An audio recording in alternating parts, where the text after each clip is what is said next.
Art Fennell reports. Demand for cosmetic surgery is right now at an all-time high. What are people clamoring for? Plus the scoop on the latest topical anesthesia to make the process practically pain-free. Analysts say consumers are spending more now than ever on cosmetic procedures. The American Society of Plastic Surgeons says demand for cosmetic surgery right now is at an all-time high. But a lot of cosmetic procedures can be very painful. So to get the skinny on the newest pain-killing advancements out there is Dr. Tina Alster, a dermatologist and author. Welcome, doctor. Well, thank you for having me. So, we know a lot of people are cutting back on a lot of things right now for obvious reasons, but when it comes to cosmetic procedures, they're spending. So what's the big thing right now in the way of cosmetic surgery?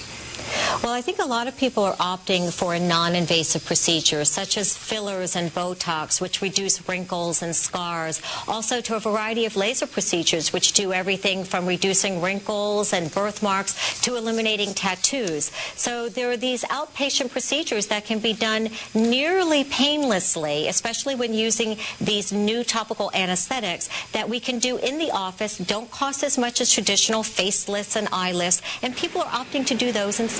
So what's the newest painkiller available to make it easier for people?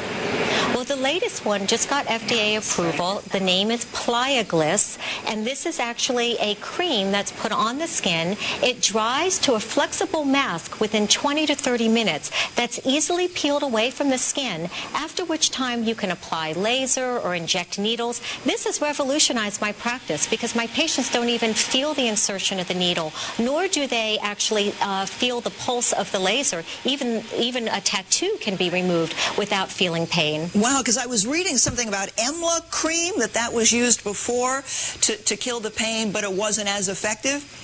That's correct. It has a lower percentage of the anesthetic cream. Also, you have to keep it on for a long period of time, which made its use impractical in an outpatient setting. So this is actually rapid onset. It lasts a long time. So patients not only feel less discomfort when they're undergoing the procedure, but the pain relief lasts for several hours afterwards, so that if there's any rebound in terms of discomfort, they feel comfortable. Are these topical anesthetics safe?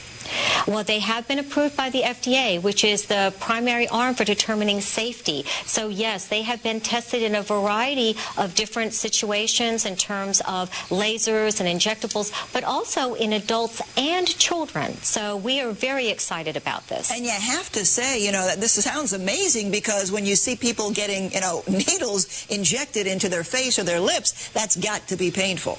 It certainly is. I'm always surprised at how many people have been able to withstand that. I certainly am very happy that my patients now have the alternative to have this Pliagliss cream.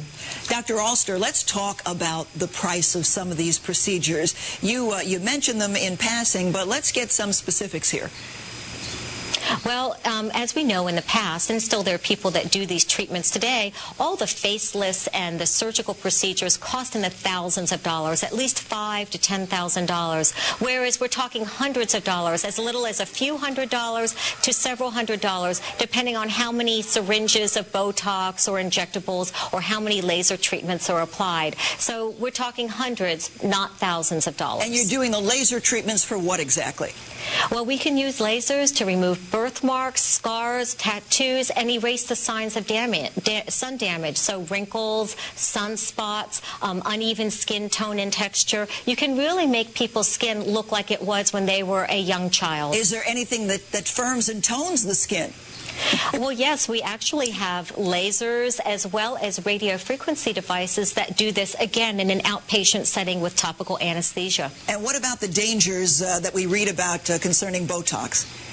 Well, I think the main thing is that you want to go to a board-certified physician who would never use an unregulated, unapproved product. Botox is something that is FDA approved. It's been tried and true. You want to go to somebody who not only uses the correct product, but uses it correctly and has had a vast amount of experience injecting this. You don't want to be a guinea pig for that doctor's learning curve. Yeah, because we've heard and we've seen a lot of horror stories. So it really is a matter of knowing who's doing the work. Dr. Tina Alster, thank you very much for that. Very interesting. Thank you very much for having me. You know, you've heard the saying, something old, something new.